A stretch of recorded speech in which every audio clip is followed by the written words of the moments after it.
Welcome, folks. I'm starting the webinar. Just going to give folks a minute to come into the room and then we'll go ahead and get started.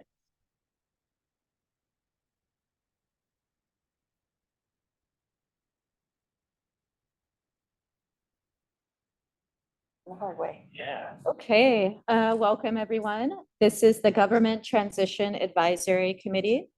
Today is Tuesday, October 3rd, and we'll be here from 6 to 8 p.m. Committee members and community members listening in, welcome to the 11th regular meeting of the Government Transition Advisory Committee. My name is Julia Meyer. I use she, her pronouns, and I am the Engagement and Community Participation Manager for the transition.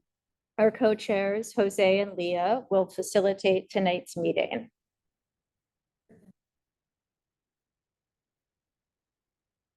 One moment.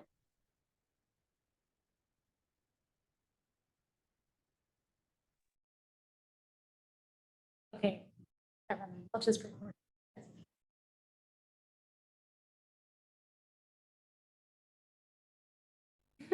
Sorry, folks. So I'm just going to take a moment to go over some Zoom logistics before we get started. This is a hybrid meeting. The meeting is being recorded for later viewing and might be live streaming on our YouTube channel. A copy of this recording will be posted on the city's transition webpage under past meetings and events. For today's meeting, we have closed captioning, American Sign Language, and Spanish interpretation available. To access Spanish interpretation, please click on the globe icon on the bottom of your screen and select Spanish. To access closed captioning, click on the CC button on the bottom of your screen. Committee members, please change your chat settings to everyone so folks listening in can follow along. Please remember that the meeting chat is part of the public record. For community members listening in, we have the Zoom Q&A feature enabled tonight. You can submit questions or comments through the Q&A function. We may not answer all of the questions during the meeting, but they also become part of the public record. At today's meeting, we do have some time held for verbal public comment, but as a reminder, you can submit written public comment at any time through our comment form online by calling 311 or by emailing us at transition@portlandoregon.gov. I'm now going to turn it over to Leah to review tonight's agenda. Thank you. Hello, everyone. Okay, so up for tonight, we'll spend the first 10 minutes on committee business, followed by public comment, like Julia said. Then we will have time for a few updates before we open it up for community members to briefly share insights on their community engagement activities. We'll spend the remainder of the meeting hearing about election methods and voter education. And before we adjourn our meeting, we'll close with a brief review of next steps per usual. Next slide, please. Okay, for committee business, David Burnell, Joe Hertzberg, and Fred Neal are unable to attend tonight's meeting. Next slide, please. Okay, then I'd like to revisit and read through our working agreements once again. As usual, as I read, just take a minute to please consider these. Actually, before I get into that, I see, Zach, you have your hand raised. Is this?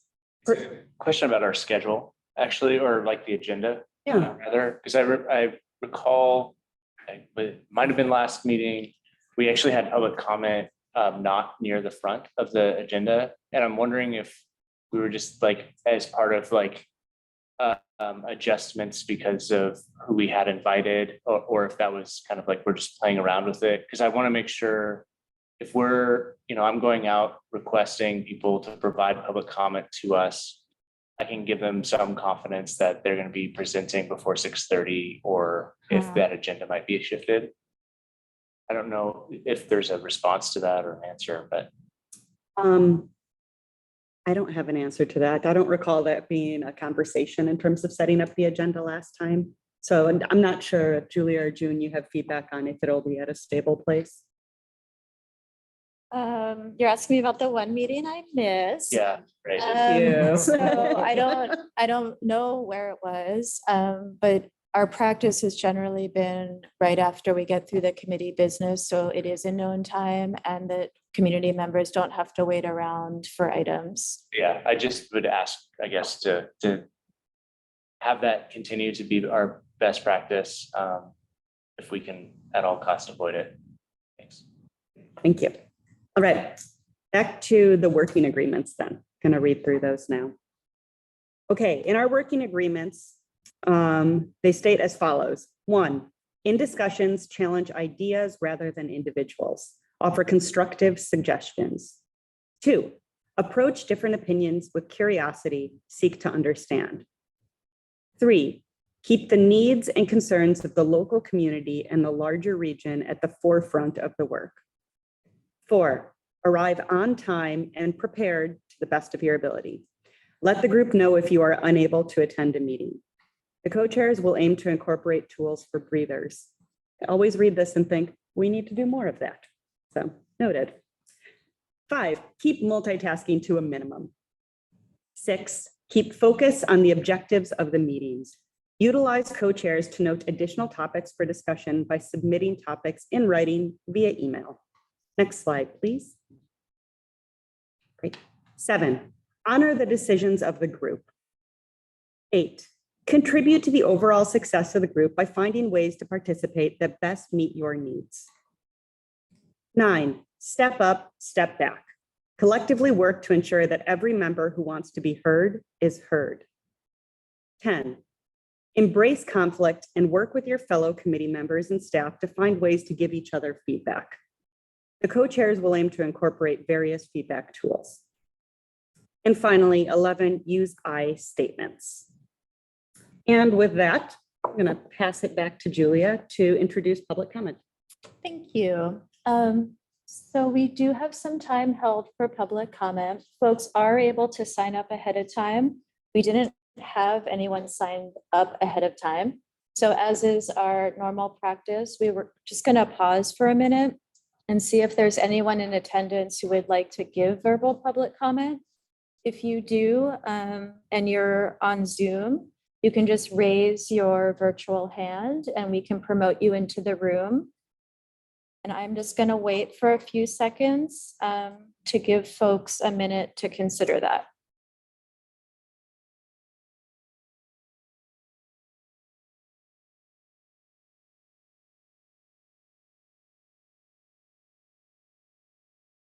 Okay, thank you for the awkward silence. And just as a reminder, you can submit public comment at any time by calling 311 through an online comment form at the transition website or by emailing us at transition@portlandoregon.gov. Thanks.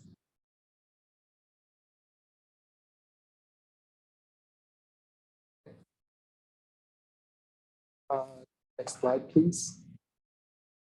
Great. Hi, everyone. First, we have 3 brief updates before we invite the rest of the GTAC members to share any brief updates or insights on their community engagement work.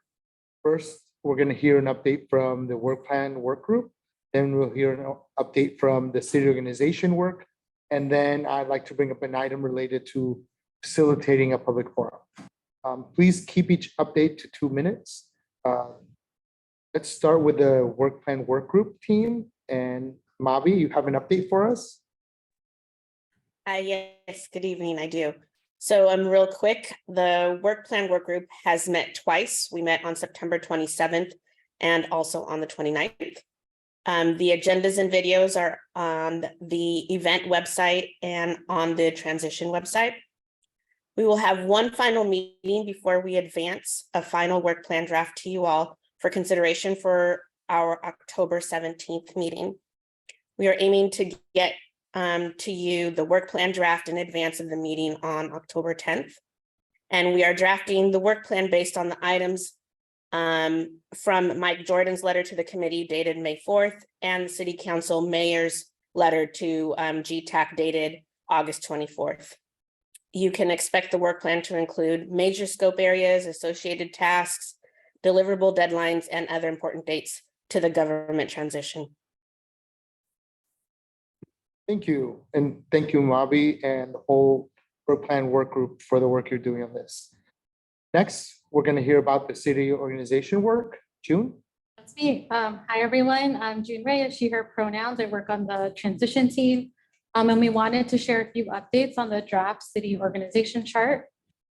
First, we want to recognize that a lot of GTAC members provide briefings to neighborhood associations.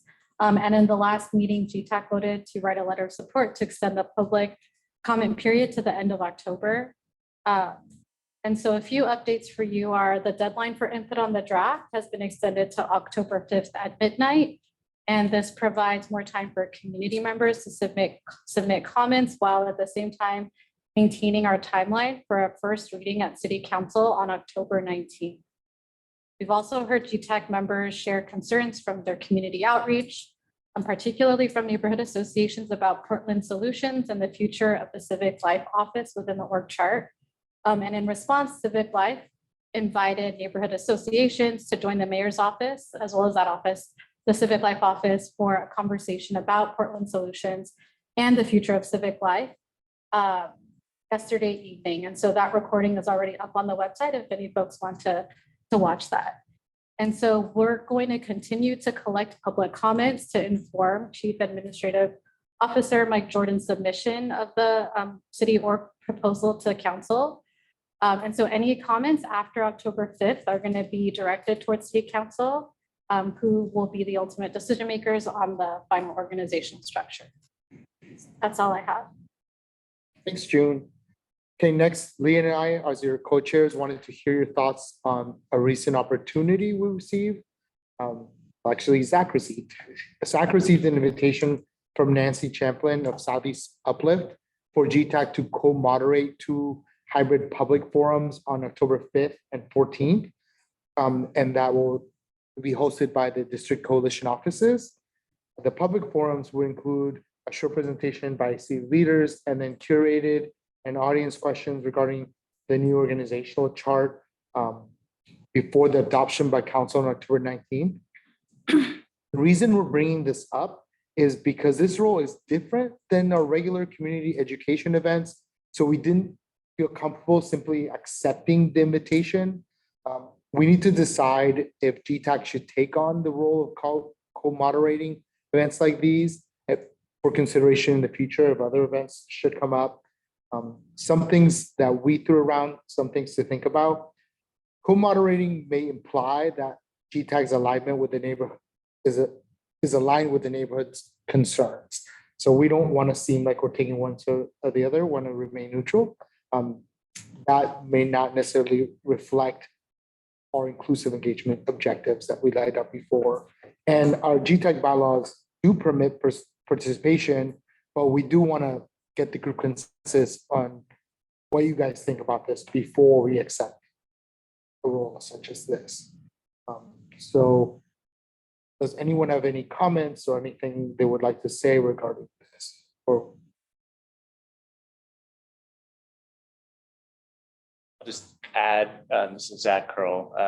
So I actually had a chance to talk to the Southeast Uplift Board and also Donna Davis, who's the ED for Northeast Coalition of Neighborhoods. And just for everybody's knowledge and detail, it's an event is October 14th at 1 p.m. at the Lloyd Center, I believe. And so would like to have hopefully a decision out of this meeting today so that we can give them advance notice of our role. It was just a question about logistics. I guess I can just look at you and ask you, would it be all of us, a subset, hybrid?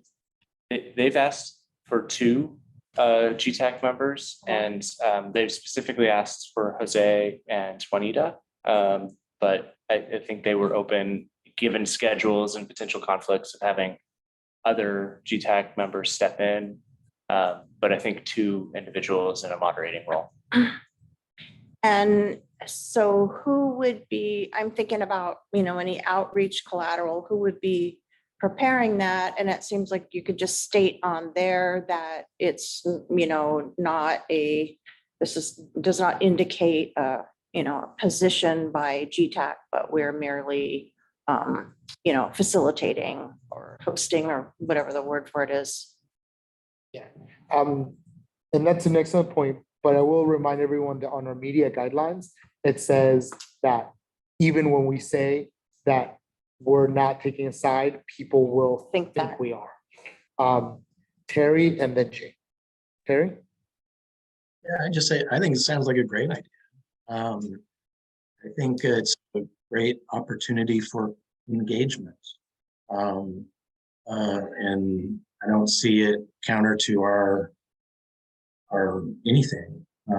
It seems like a perfect role for us. So I'm supportive. I think it's a great idea. I hope to attend. Thanks, Terry. Jane? Oh, I'd like to ask the group, what's the downside? Yeah, I mean, for some unknown reason, I have like a small red flag, kind of like flying, but I don't want to be the Debbie Downer. I think, I did one of these at the Old Town Chinatown Community Association, and I thought it went really well, and they were very pleasant and accommodating and asked great questions and was thoughtful and thankful that I was there, and I did say that I was a GTAC member, but I haven't done all of the work like Shoshana has done all of the work. So I don't know all of the answers, and I would be delighted to get them answers if I couldn't, but facilitating is a little bit of a different role. I was there as the quasi expert, and I told them that I know a little bit more than you do. So what could be the sticky wicket here? Can anybody help me with understand that? What's the difference in what they're asking and what we're already doing? Well, for me, in one way, we're presenting on something we've decided as a group as a presentation that we're all up to doing and that city has put together for us. In Yeah. this situation, we're just there, not participating, but facilitating. And sometimes those groups have agendas, and does our appearance there bolster their agenda versus someone else's? That's the main question, I think. Unless do you have something else, Zach? Well, and I just, the dynamic of being kind of a mediator in a way as a moderating role between city staff and what is kind of a high profile issue at this moment, at least. So the city staff would be there? That's my understanding is that Okay. they want it to be. And I would vote that we don't touch this with a barge pole. I just don't think that's our role. I mean, the city staff is trusting us to go out and give presentations, of which they've kind of like blessed the presentation. And I mean, if asked my personal opinion, I can answer this is my personal opinion and not the GTAC's opinion. Fortunately, nobody asked me that. But I think that facilitating is very hard to begin with. People go to training sessions to learn how to do that many years. It's a difficult role. And it seems a little bit out of our job description. To me, that's my feeling. Thank you, Jane. Destiny? I'm actually going to lower it. I feel like that opened a can of worms that I'm not prepared to comment on. So I retract. Bill? I'm hearing the, concern that if we are moderating, we're implicitly supporting what, the other moderators or leaders are doing. So perhaps there's a different term. I heard facilitating, but better, at least, I'm thinking, hearing is mediating. That doesn't mean you're taking the position, you're just helping on discussion. Or the discussion leader. There might be a different term we can use to avoid the implication that we're endorsing what another lead organization says. Thanks, Bill. Are there anyone else that would like to comment? Does the staff want to weigh in at all on what you think about this?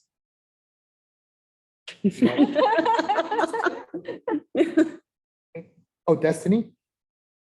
I kind of, so knowing a little bit more, like, I feel like as a young woman of color, I think it's great that an organization is asking Juanita and Jose to go facilitate this place, their agenda, their meetings. I mean, while we're not supposed to take a side sometimes, or if we're an official body, you know, a lot of people here are local leaders, and I feel like maybe speaking on parameters of what is the role, what is the agenda. I think it would be great to have GTAC show up in communities, based on some, you know, community feedback of like, what are we even doing? Are we really doing community outreach? Are we really showing up in city council? Like things like that. So I think this is a good experiment to see what we could do.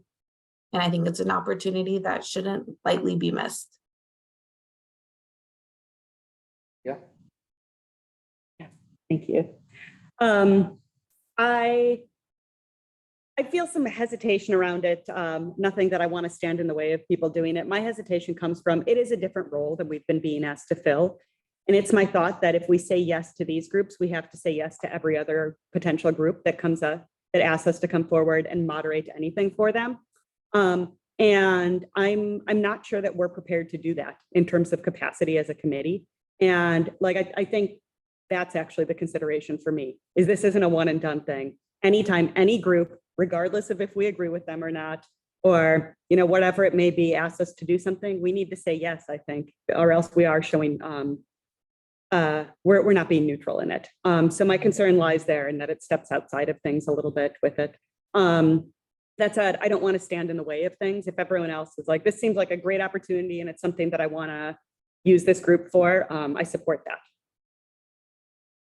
Thank you, Leah. Juliet? I'm kind of with Destiny. I think we should treat it as a trial run and then debrief afterwards and see what Juanita and Jose think about the experience. My concern is more that we just might be spreading everybody too thin. The other reason I would want to do it is it seems, at least from my perspective, it's just taken so long to get all of this off the ground, and there's still so much to do and more layers keep kind of evolving. So I would support it more than I would oppose it.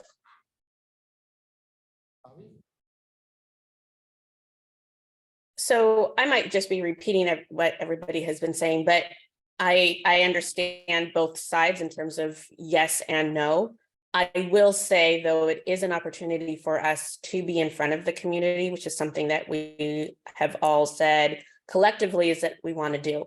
My, I guess, stance is there a way for us to attend and specifically say, we are not here to take a side, maybe not so much in a facilitating, but more as presenters, especially because I think that it would just be informative mostly, considering that, you know, everybody really does want to know, you know, what is going on. And so that's just my 2 cents. I feel like we should do it, but be very specific and say, we're here as presenters. We're not taking a side, and be very specific and maybe get the agenda ahead of time so that we know what we are walking into.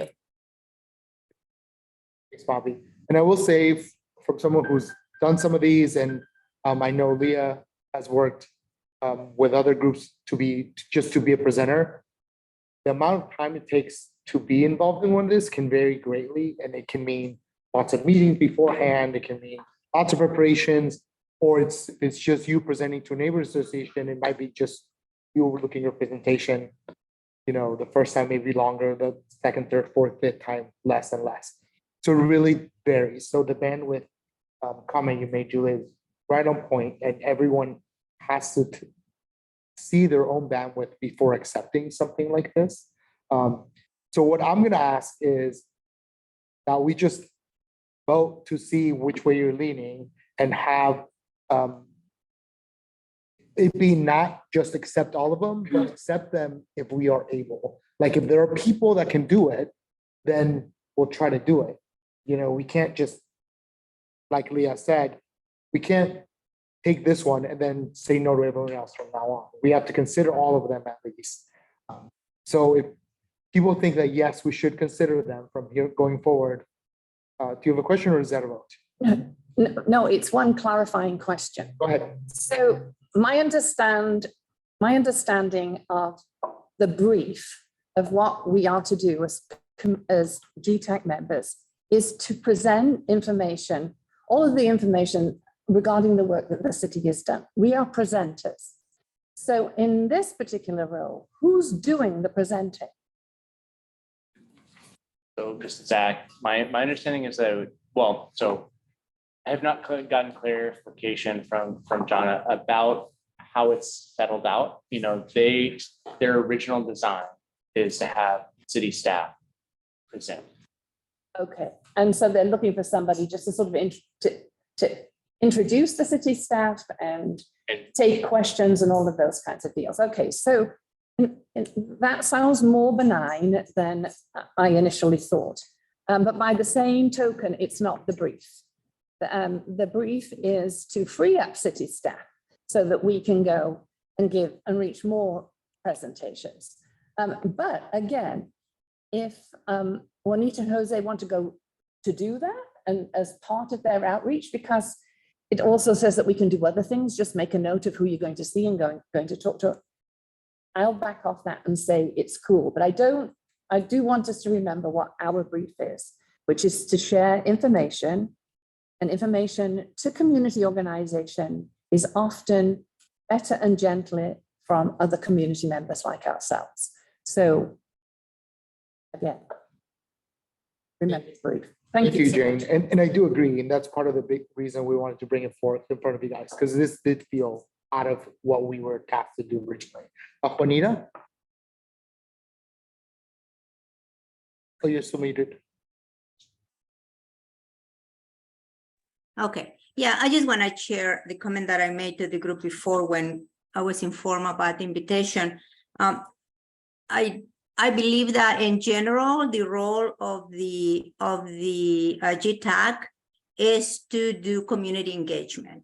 And community engagement is that just as a single title can involve a lot of things. I think the fact that they're inviting us to participate is a sign of trust on the role that we're playing, that we're really committed to community engagement. And I don't see necessarily, this is the way I look at it, okay? So I may be totally wrong, but we have to do a lot of clarification still.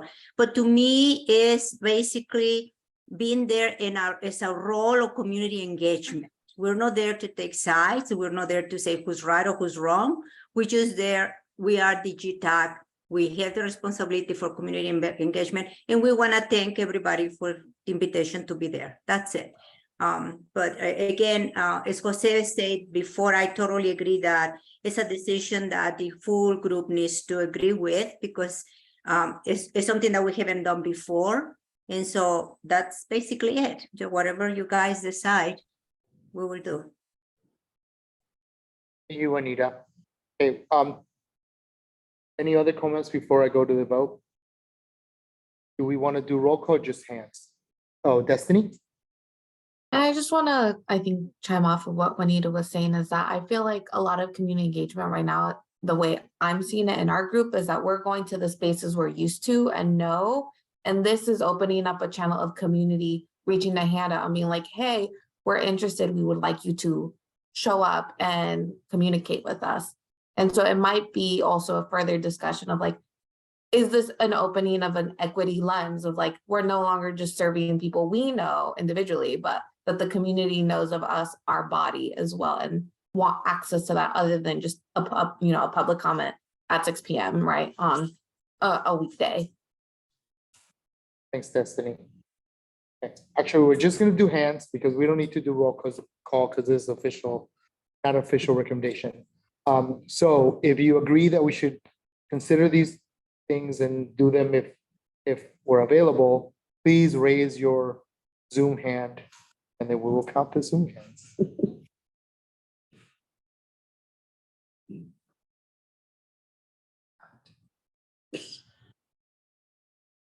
Yeah. I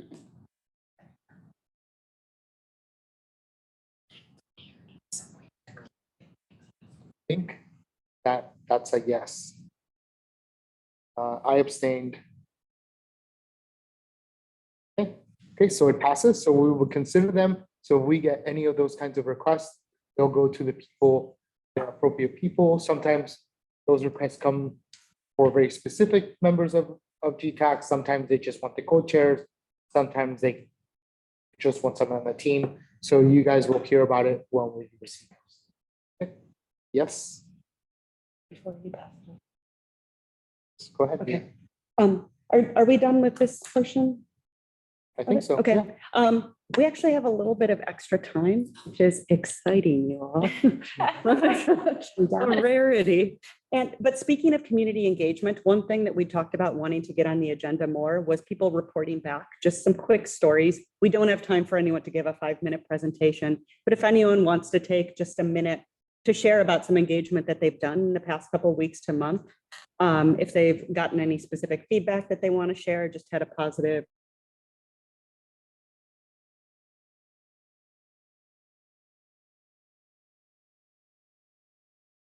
Yeah, I wanted to share, I've met with 2 different business groups. I just have a friend who's involved in them and got me in front of these 2 different groups. And a couple things that I noted with one of them in particular, there was a lot of suspicion and cynicism around the ability of this change to improve service delivery. I also ran across some misinformation around ranked choice voting that tried to dispel. But then this last one that I did, I felt like the group was really engaged. Well, both were really engaged and appreciative of having us there. But I was so surprised, and this was a group of about 18 business people in the Northwest Industrial Business Area.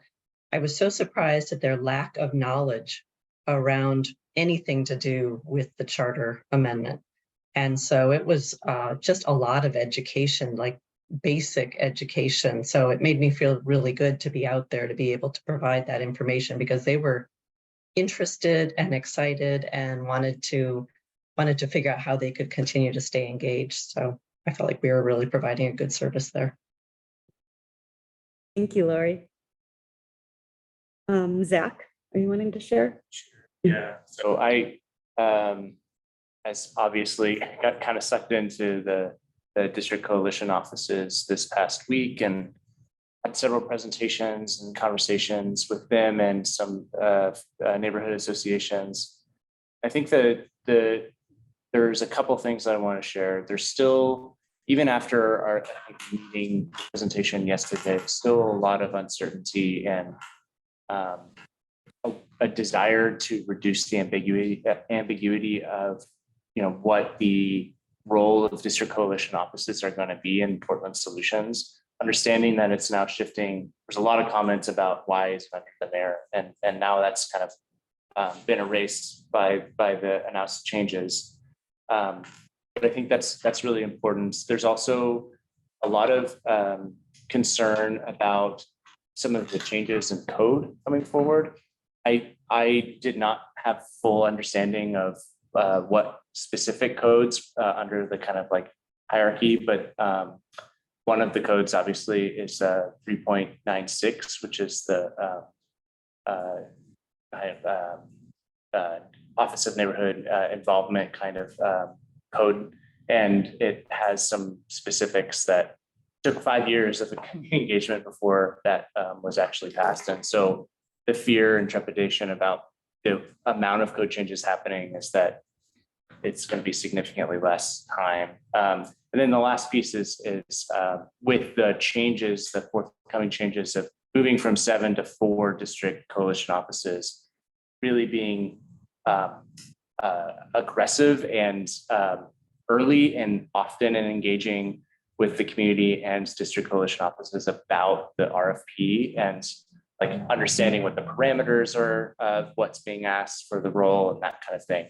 I think there's a lot of obvious concerns because for many of them, jobs are on the line in many respects. So Thank you, Zach.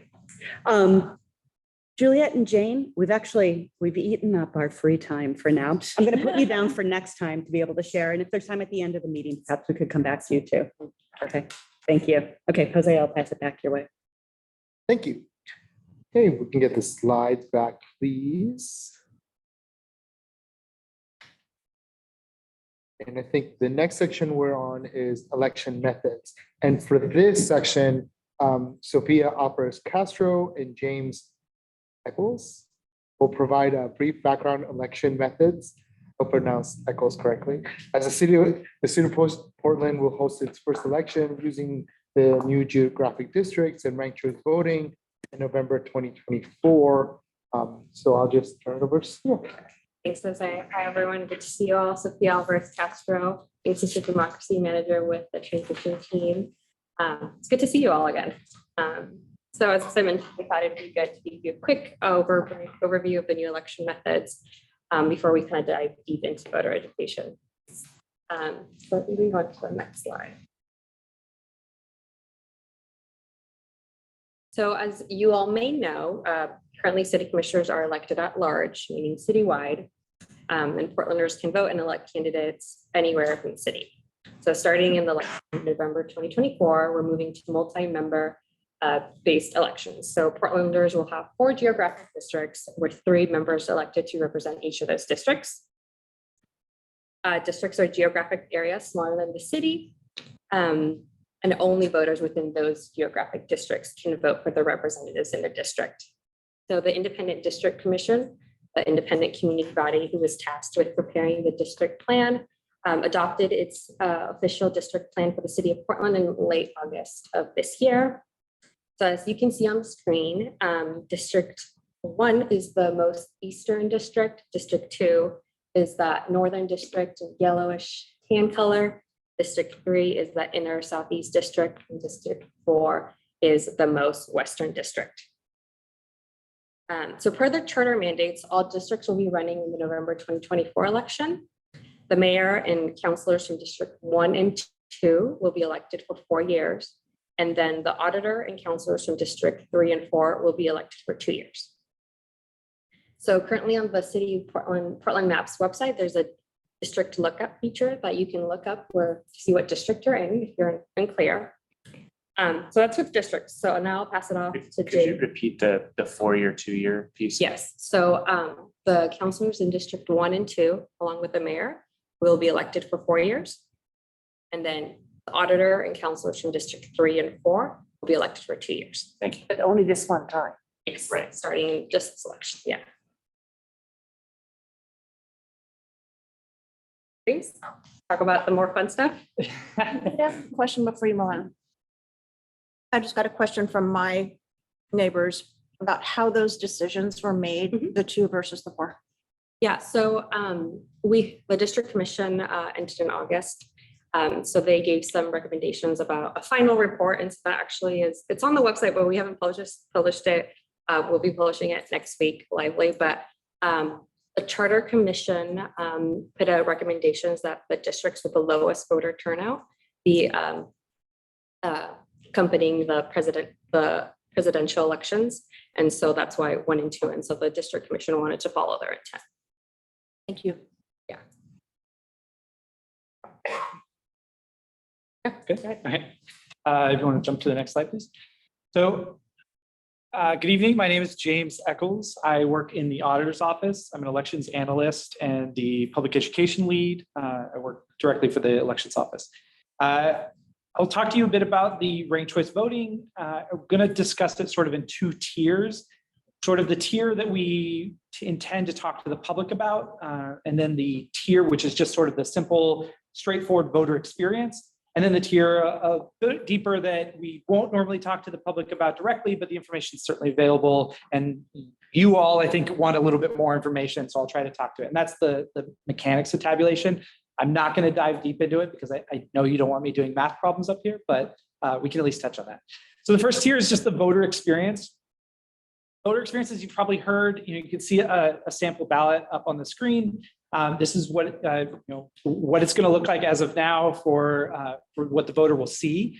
It is a simple, straightforward. You get to rank your top 6, and you get to choose which candidates you want. You don't have to rank all 6. As long as you rank at least 1 candidate, your vote will still get counted.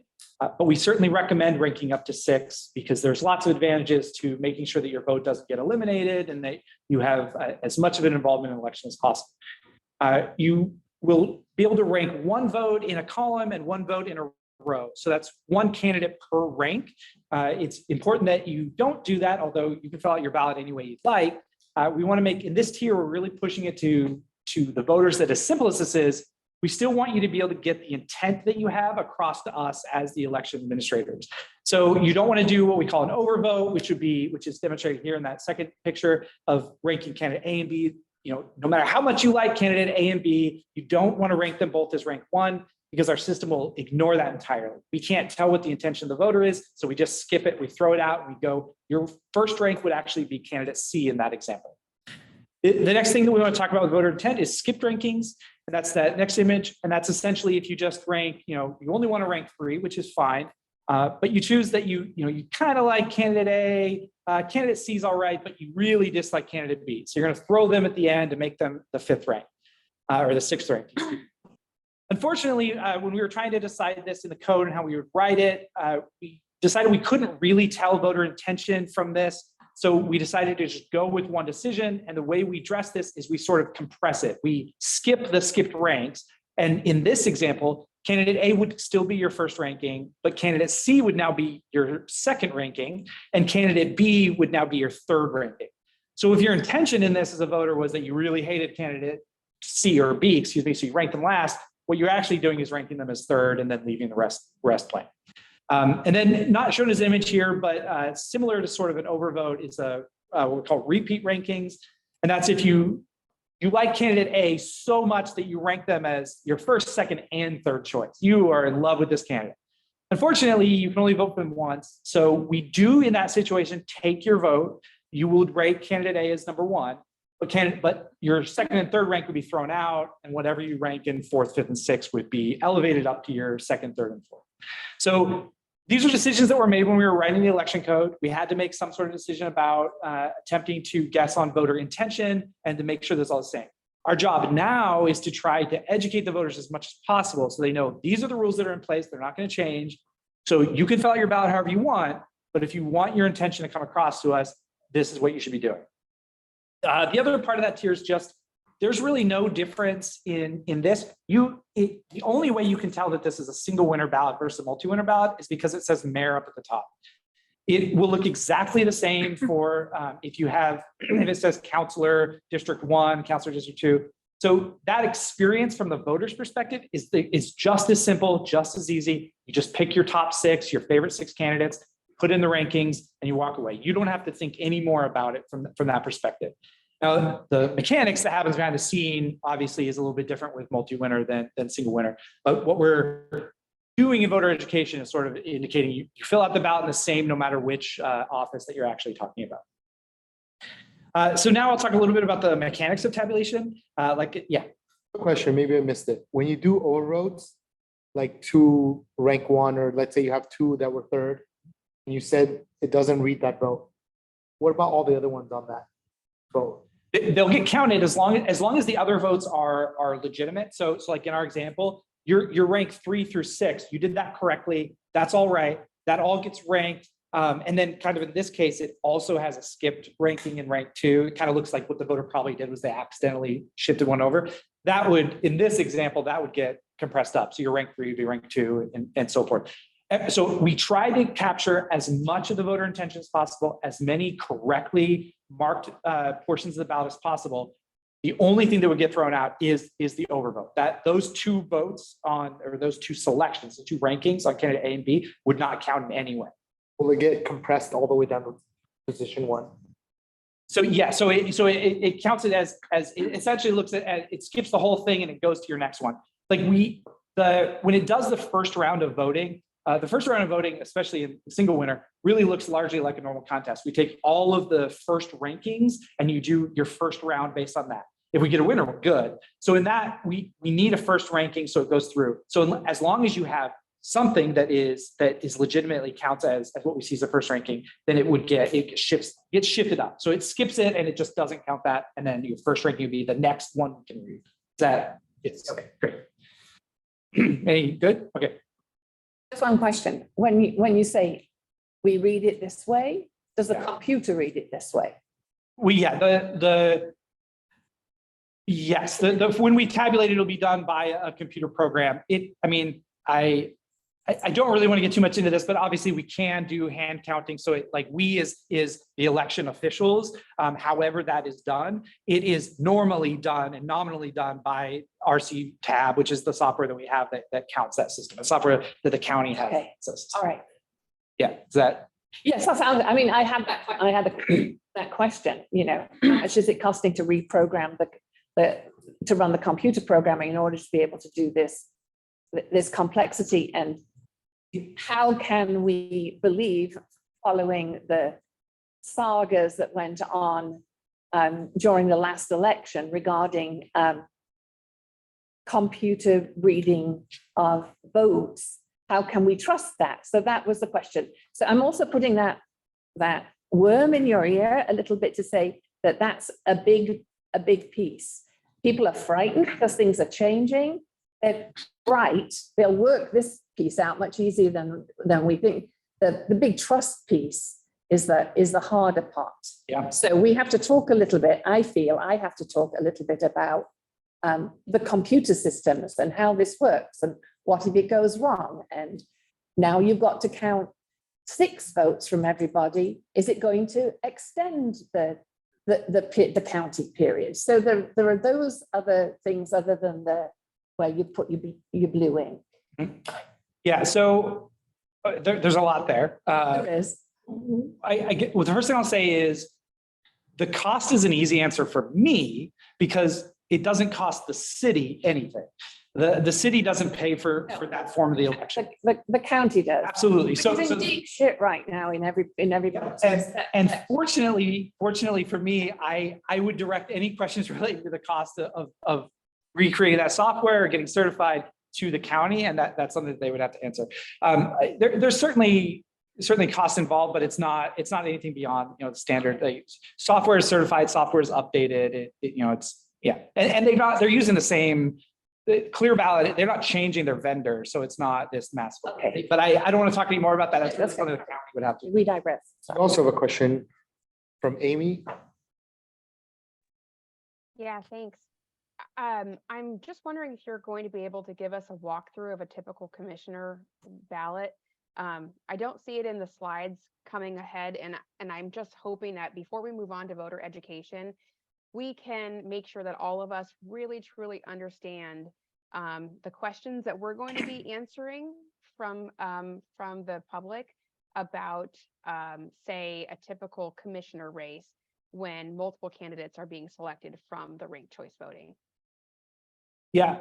So hopefully I'll answer some of that in the next one I'm going to address, because I'm going to talk about dive into a bit of the mechanics and deal with some misinformation. And hopefully that may answer some of your questions.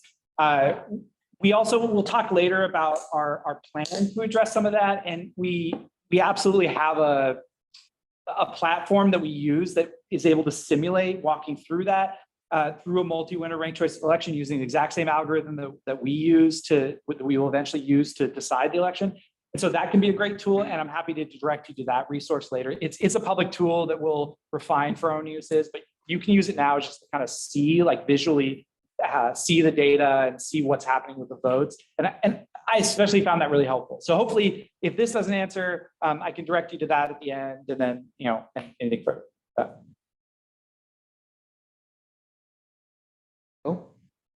Well, thank you. I might be anticipating your slides, but if you had to do a recount, it strikes me you're going to have to be more than one pass through. First, one has to look at the rank, the top ranking, and you figure out, those votes, and you can allocate the overage, et cetera. But i.e. the manual count is going to be more complex. That's okay, but I'm perceiving it will be. They're going to have to be several rounds. Am I correct on that? So what I'll say is the code created by the city is the same regardless of whether it's done by a computer or done by hand. The math does not change. What is counted out happens exactly the same no matter what is doing. We like legally, you can't change what the computer has to do what is written into the election code. For like more further questions about the process for a hand count and if that was going to happen, that's really something that the county would want to answer directly, and I would refer you to the county in that. Do you actually want to speak? Okay, well, we are fortunate enough. I thought he wanted to stay as an observer, but we're fortunate to have the man who is best able to address that. So I can pass it off to the Director of Multnomah County Elections. Hi, everyone. My name is Tim Scott. I use he, him pronouns. So, I mean, I don't want to blow up the agenda, but going back to the question of cost on the software, I actually don't have it off the top of my head, but I think it's in the neighborhood of $150,000 for the upgrade to the software system that we already use. As James said, we're not buying a whole new system. We're just getting a software upgrade. And the software company is incorporating Tally software that's open source and already available and used in lots of ranked choice voting elections. So they're improving the wrapper on that basically. And that's already, our application is in for the federal certification process. They've submitted source code and they're doing penetration testing already. So we're well into the campaign to get that software certified on the federal level. And then state certification will happen probably early summer next year once it comes out of the federal campaign. I feel like I'm skipping over something, but as far as recounting goes, as James said, I'm just going to back you up. I appreciate that. With single winner ranked choice voting, a hand recount would happen the same way as he has described and as one of the speakers imagined. There would be multiple passes with the ballots. First you would have to sort all the first choice ranks and then count those. And then you would, depending on the outcome of that, you would go to the second choice. It would be extensive and expensive to do a hand recount. I don't have a ton of experience. I mean, I've administered elections for 20 years in 2 states. I've done a lot of this, done a lot of hand recounts, but I've never done a ranked choice voting recount. I've heard it described. I've talked to John Arndt, who's the director of elections in San Francisco. He's described multiple volumes of procedures for this. So we have a lot of work to do to come up with the what if on recounts. But for single winner, we would do it the same way. For the multi-winner, we're still in a place of trying to understand how that would actually take place because of the fractional transfer of votes that happens for the number of votes over the threshold. That's harder to do physically in real life than it is to do with computers and math. So we're still working through how that would work. Fortunately, we have other jurisdictions that we're working closely with around the country. And the Ranked Choice Voting Resource Center, we've also signed a memorandum of understanding with them as consultants through this process as well. So we have a lot of good resources available to us, and we have plenty of time to work this out. Was there anything I missed? I think that was good. I'm going to. That was really good. Okay. Thank you. Thank you. And before I go to more questions, I want to give James an opportunity to finish the slides, just in case people are asking questions or things that you're going to go over, and then we'll go back to the questions. Yeah, okay, I appreciate that. Where was I? So that's sort of the tier that we talk about with voters. I absolutely, I understand there's going to be deeper questions, but those are not the types of things we're going to have on like a 1-page. Those are not the types of things that we put front and center, because the majority of people sort of want to understand the voter experience as they have deeper questions, we absolutely will answer those and have those, available. Moving into sort of the more mechanics, single winner is easy and straightforward. Well, they're both pretty easy, but single winner is 50% plus one. You just got to get over that majority. If that happens in the first round, it will look no different functionally than any other election we've held. It's everybody's first rank gets picked. Somebody gets over 50%, they're elected, we're done. We don't do anything else. If for whatever reason you don't get to that, then we just eliminate the lowest vote and we do the next round. So we go to another round, their votes get moved to the second vote or wherever they are, third, fourth, whatever they've marked on their ballot. And then we do another round. We see if anybody got over 50%, you continue forward, just eliminating. It's easy, straightforward. It's easy to explain, I think, which is nice.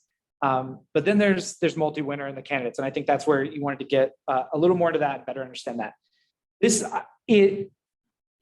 I do believe that it is still relatively easy, but it gets a little hard to explain because there's more math formulas and a little bit more involved. So the first thing is that we have, it has a difference in the election threshold. So it's 25% plus one instead of a 50% plus one. So any candidate in the process that gets to 25% plus one, they've won, they're done. They can move on, they're good to go. Then anything that is over that 25% plus one gets reallocated. This is something that is different than a single winner in the mechanics. So we set an election threshold, that's the 25% plus one. So if 100 votes happen in the entire election, you got to get to 26 votes to be elected. So if you get 30 votes, then you are 4 votes over the election threshold. So that means that we need to reallocate 4 votes worth of those votes that get moved to whatever their second choice is. This is where I think people kind of get frustrated and lost, because this is the part where we have to make it, you only get 1 vote. And we have to have math to make sure that as we reallocate votes, you still only have 1 vote. And if you say this example where we had 30 votes and 26 were required, if we're only going to move 4, the question then becomes, well, which 4? Like, is it the first 4, a random 4? And so how we fix that to make it even is it is 4 taken from all 30 votes. So this is what we call the surplus fraction. And it is simply that you are 4 votes over the election threshold. So 4 of those 36 votes, or 4/36 of each vote, is going to get transferred over. So what is the 26 of 30, 26/30ths of your votes stay with whoever that was. And then a percentage of the rest gets moved over. Now, I think that sounds sort of, because you're talking about math and you're talking about, you go to 4 decimal points and we're talking about percentages. And if you start to come up with weird examples of numbers of, 462,183 people vote, now what is the number? I think that quickly gets confusing. But intuitively, the idea is it is a percentage of the votes over the surplus gets moved. You don't get extra votes, and we don't know which of those 4. So everybody gets a percentage of their vote moved to the second. Basically averaging out all. Exactly. It is an average equal to whatever your surplus averaged out across all of your voters under that. That's what the math is. It's the surplus over the total, which is just an average. So yeah. Then so that's sort of the mechanics of it. Beyond that, after that, if you still don't have a winner, you eliminate the lowest, the same as you do for a single winner, and then you just start the process over until you get to 3 people that are at 25% plus 1. The last thing I want to do before I think there's going to be questions, and I'm sure the agenda's already blown up by talking about this, but I want to deal with a little bit of misinformation. I think that 25% plus 1 is one of the big focal points on misinformation. People tend to sort of panic and think that, like, we're going to elect someone at 25% plus 1 of Portlanders, that's going to get us a bunch of fringe candidates and all these things. So I just want to deal with a little bit of that misinformation. The first thing is how we get to that number. That number is selected as it is the lowest number that you can have that will allow only 3 candidates. So anything lower than that, and if you have 25%, you could have 4 people get 25%. Yeah. Obviously, we don't want that. That's bad. So then the other side of that is, well, why not be 33%, right? Like, why not just do a higher number? I mean, if that will lock more people out. But one of the purposes of ranked choice voting is to minimize the number of people whose votes essentially don't count. One way it does that is by if the candidate you voted for gets eliminated, your votes get moved. The other side that does that is if you vote for someone that 70% of people voted for in round one, it's a ton of people. If we didn't move as many as we do, that's more votes that are essentially getting locked up in that percentage. So by having a smaller percentage, you're still getting the same number of votes counted. They're still at that, but more votes are getting reallocated. So fewer of your votes are getting wasted on somebody that 100,000 other people also voted for. The other thing is we often talk about this idea of the point of proportional ranked choice voting is to get 3 candidates that have the most support in a district. And a lot of people kind of have a misunderstanding what that means because they say, well, these people aren't getting a majority of the vote, so how can they have the most support? And the best way to think of it is if you're going to have a multi-member district, so we have 3 members in our district, and the alternative is we're going to run 3 contests in that district. We're going to have 50% plus 1 for each of those contests. So all of those people have majority support. But what ends up happening in reality is you're going to have 3 candidates that have a lot of overlapping support. You're going to have, say you have, a ton of football fans in your city, and you have 3 candidates in that district that are all huge football people. Everybody votes for them. They're all going to get to 51%. So now if 60% of your district are all football fans, you are now representing 60% of that district and by 100% of your candidates. So instead, by putting everybody into one pool and having 25% plus 1, and then by the votes being reallocated, what you end up with is 3 candidates that have greater than 75% of support. So they actually end up with more support across the population within that district than if you were to only do a majority system. So that's why we say that this is actually a system that gets a broader base of support and higher levels of support across a council. It doesn't have to do with 25%. It has to do with the fact that they're in a single pool. So you're adding those 25% together to end up with a larger base of support. And this often means that you're going to get, instead you'll have 2 football candidates, but you might have a soccer candidate or whatever. In Portland, you probably have 5 soccer candidates, but it's a little different.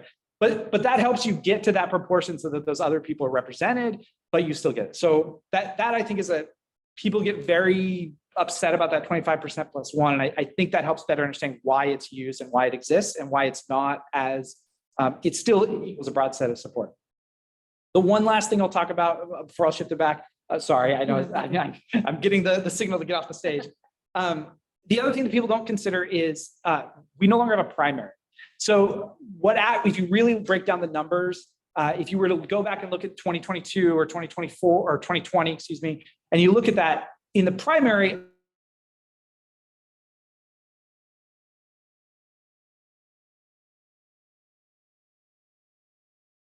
not 50% plus 1, that is less than if you move everybody over to a general election and you have 60 to 70% turnout and you only need to get 25% plus 1. So we actually have more people voting for these council candidates than we generally have had in recent history voting in the primary. And since in the primary, if you get over 50%, you're elected, there are going to be more people voting these candidates in general in the field than what actually has happened in the past. So it's not fewer people voting people in, it's actually more, and it's a broader base of support. I took a while to get there, but hopefully that helps deal with some of the misinformation and deal with some of the mechanics.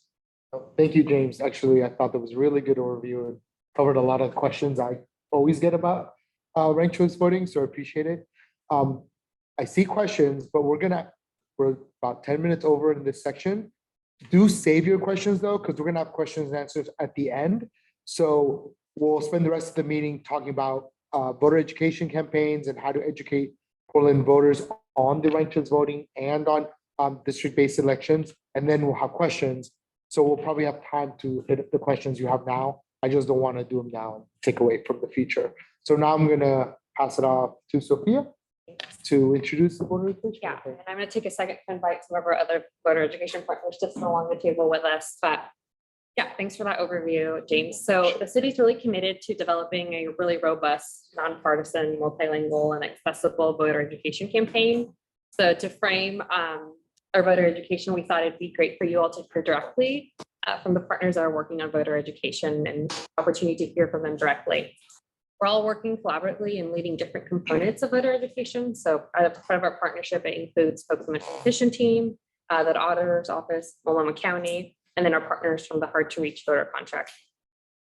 We all look forward to working with you and your voter education subcommittee to help plan and co-develop some of these strategies. So with that, I'll just pass it off back to James to talk a little bit about what the auditor's office and we can go from there. Yeah, James Eccles, you already heard me. I just want to talk about very briefly, promise, about the auditor's office role. So auditor's office houses the elections office in the city of Portland. So we essentially are going to be the permanent body that will maintain elections. We administer the elections. So we wrote assisted, with other stakeholders in writing the code, and we sort of own that election code. And then when it comes to voter education specifically, past 2024, we'll own something more broad, but the thing we lead right now is candidate education. So we have a number of programs that I'll get into later, but that's really the auditor's office wheelhouse right now is candidate education. Ready? Hi, everyone. Nice to meet you. My name is Scotty Sherrington. I use they and them as my pronouns, and I lead the voter education program for the Multnomah County Elections Office. And hey, everybody, I'm Samantha Gladue. I use they and she pronouns. I'm the director of the Voter Education Collaborative based at the United Way of the Columbia Willamette. And I'm Grace Ramsey. I use she, her pronouns, and I'm the co-director of Democracy Rising. And together, we're part of a collaborative strategy for voter education with hard to reach Portlanders. And we each have really extensive experience with voter education, both in Oregon and nationally. In the past, I've run an organization that conducts large nonpartisan get out the vote for young people. And I've been conducting voter education around ranked choice voting in both single winner and multi-winner ranked choice voting for over 10 years in over 20 jurisdictions. Yeah. I'm really excited about how we'll be working together along with a communications partner to develop materials for a voter education program with trusted community organizations as messengers. And we'll tell you much more about that. But for now, I'll pass back to Sophia. Thanks. Yeah, just a little time. So we can go to the next slide. So we understand that voter education is critical to ensuring that successful implementation of our new election methods and form of government. For election methods, voters need to feel confident in casting their vote and that their vote is going to be tabulated in the way that they intended. So this is obviously only possible with a robust voter education campaign. So the city has developed a three-pronged approach, and you can see it here on the screen. So I'll briefly just explain them, and then we'll talk a little bit more in detail about each of these prongs. So the first part of it is utilizing existing channels. So this means that the city will coordinate a broad public education campaign with our partners and tap into existing communication and outreach systems that are already established. The second part of the prong is the candidate training. So we know that candidates running for office are deeply engaged in communicating with voters more than anyone else. So we need to ensure that they are providing them with the right tools and the most effective ways to reach voters. So that's the part that James is leading. And then third is the city released a request for proposals for partners to work with the city and the county to create and coordinate a voter education plan focused on educating hard to reach voters. That's the part Samantha and Grace are leading. So through this process, United Way of Columbia Willamette was selected, and they'll administer the funds for this collaborative project with Democracy Rising, Portland for Change, and a communications firm for media and education outreach. So with that, I'll pass it back to James to talk more about the elections office. Yes, yeah. Great. Thank you, Sophia. As Sophia mentioned, candidates have a vested interest in reaching out to voters, engaging with them as much as possible, and specifically speaking to them on the topic of how to vote. You can jump to the next slide if you want. We want to utilize this potential to get our message out, but we also understand that candidates are going to have these conversations regardless of our involvement. So we need to work with them early and often, make sure that the information that they are going to pass on is as accurate as possible. As candidates start working on elections long before voters care about elections, we specifically want to fight potential misinformation from the beginning. The candidate education prong of our plan is already underway. More of this section of the plan may develop later, but today I want to speak about a few key projects and objectives that we're working on and would love your feedback on how to improve. The first one is a project you have hopefully already seen. That's our 2024 candidate guide. Producing information on how to file to be a candidate is nothing new for our office, but we wanted to expand on that. We wanted to expand on that by creating a guide that would be more comprehensive to the process of being a candidate. Other than simply providing a better service to the public, we also hope that this change will put more eyes on our guide, and those eyes will hopefully see the newest section of the guide, which is election changes in 2024. By giving talking points and helping to directly educate candidates on ranked choice voting, the districts, and our new form of government, they will be better equipped to have those conversations directly with the voters. Our first version of this guide is out now, as you have been given, hopefully, but we plan to publish a second version by the start of 2024. We would love your feedback on the guide and how we can improve it from this first version to its best possible form before we launch direct candidate trainings in January. And I believe June has given you a timeline and communication channels to get back to us on that. That brings me to our second major project for candidate education, direct and comprehensive learning sessions for all candidates open to all candidates. This will happen in 2 phases. The first phase, launching in January, will involve 2-hour trainings, which are intended to give prospective candidates a broad overview of the process and what they need to be concerned about early in the process. The second phase, launching in May and running through the summer, will involve a series of all-day sessions focusing on each element of being a candidate. These learning sessions will involve guest speakers from various other entities concerned with Portland candidates, such as small donor elections, the Secretary of the State's office, and Multnomah County. The focus will be on procedures and regulations, but we will also emphasize the key elements that we are focusing on for voter education. We also will continue to work with partners that give separate candidate trainings to make sure that our messages are aligned and are looking for ways to involve more Portland organizations which focus on candidates. One way in which we already involve those organizations is to help expand our communication efforts through sort of listserv efforts and spreading out information like the Candidates Guide. We would love to hear any other ideas you might have for specifically reaching out to and educating candidates. Another potential outreach specifically for you all is we've just published our election ARAs. So this is the rules that talk about how you need to file and waivers and fees for that. That's out to public comment. And so it's online, and we'll get you a more specific link so that you can all go directly to that and get feedback on that.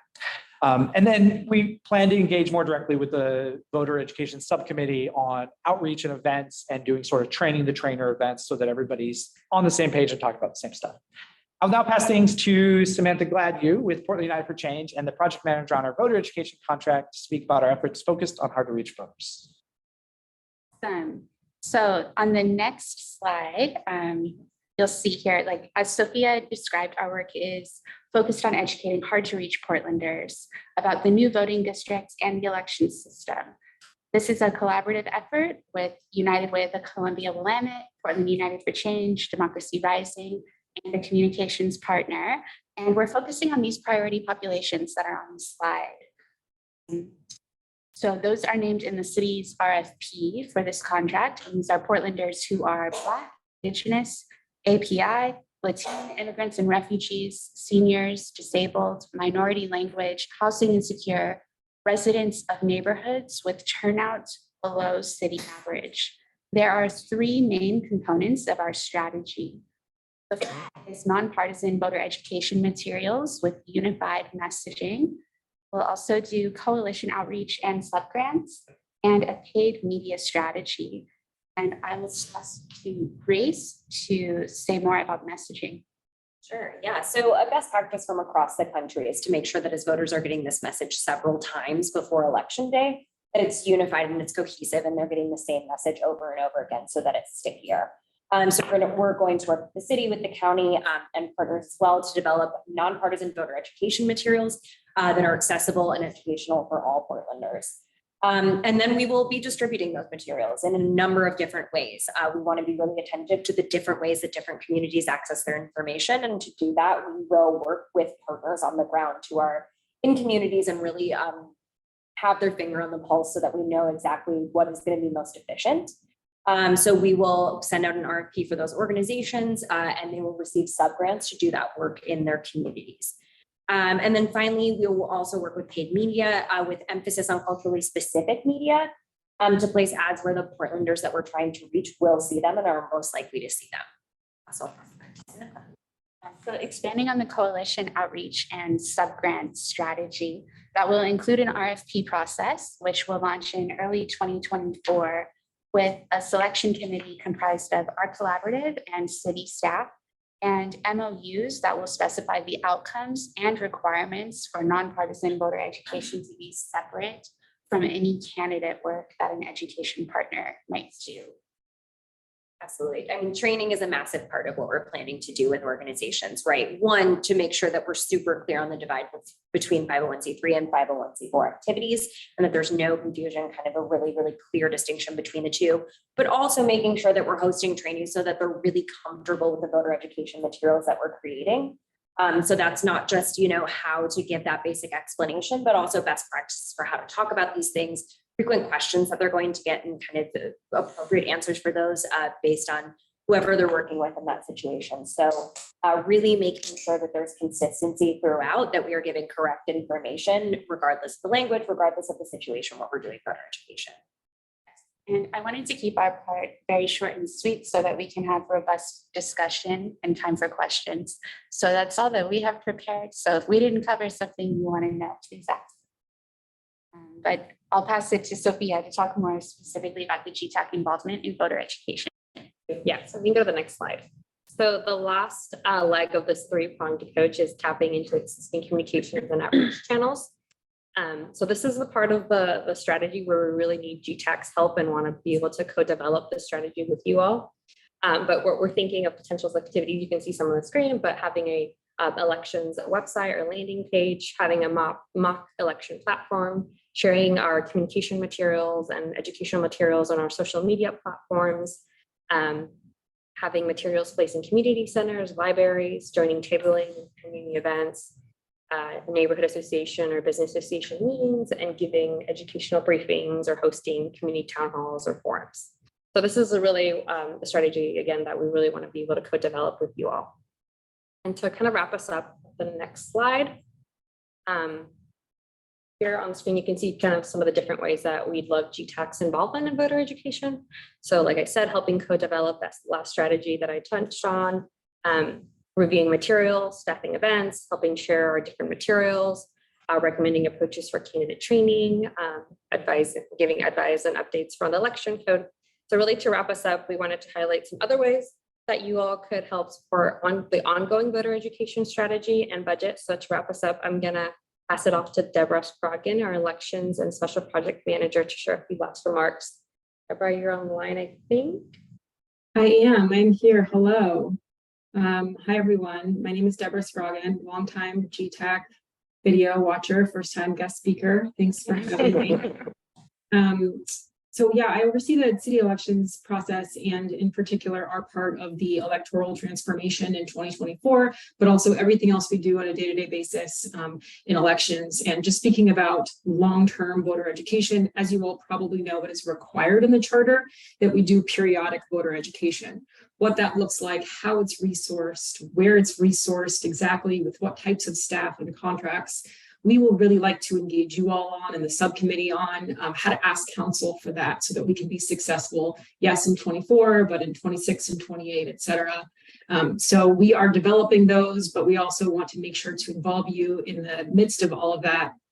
James mentioned a number of other ways to be involved in the intermediary points. We have a lot of different engagement opportunities, whether it's rules, I can put in the chat if you don't have it, or candidate filing process that we just put out for public comment, whether it's hiring, which we'd love to involve you in as well, some temporary staffing, and our candidate guide, which we're really excited about. So thank you all for your engagement, and I will hand it back to folks and look forward to talking with you soon.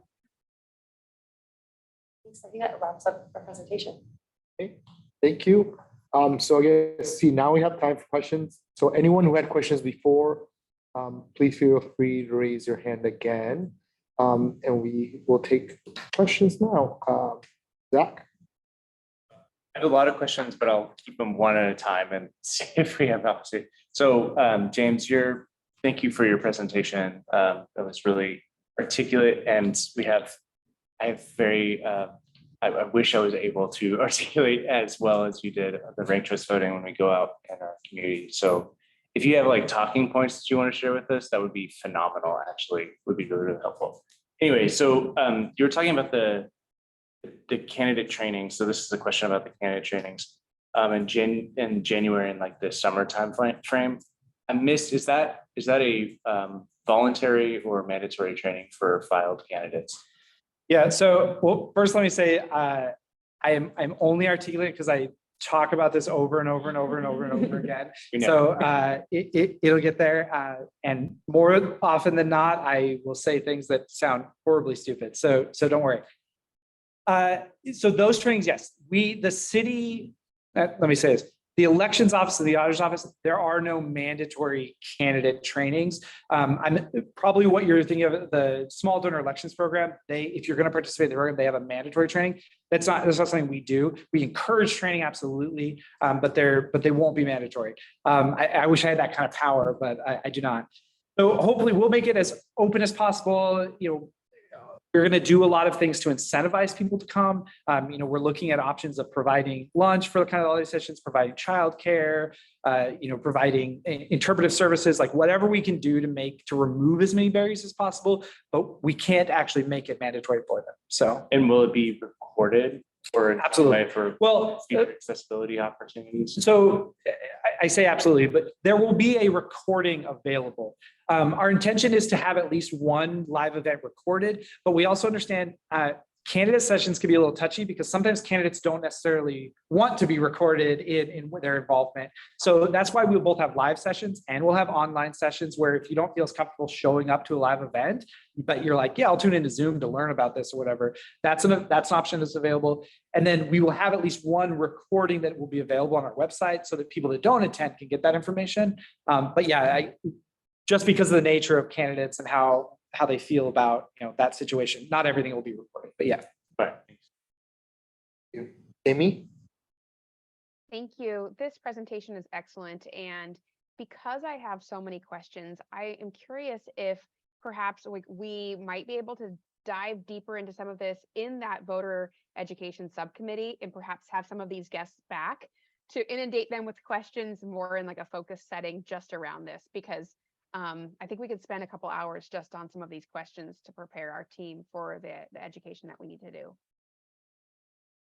Yeah, in short answer, absolutely. We can definitely get in more detail in the voter education subcommittee. And I think we can even probably offer some trainings for folks who are really out in community and want to, learn everything about RCV, everything. So. Thank you, Amy. Bill? Well, thank you, Jose.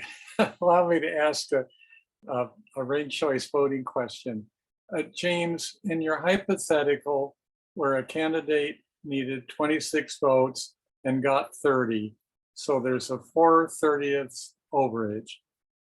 Could you repeat or clarify how the 4/30 is allocated? Yeah, so just for the ease of math, let's assume that all 30 of those ballots have both a first rank and a second rank, and there's no question there.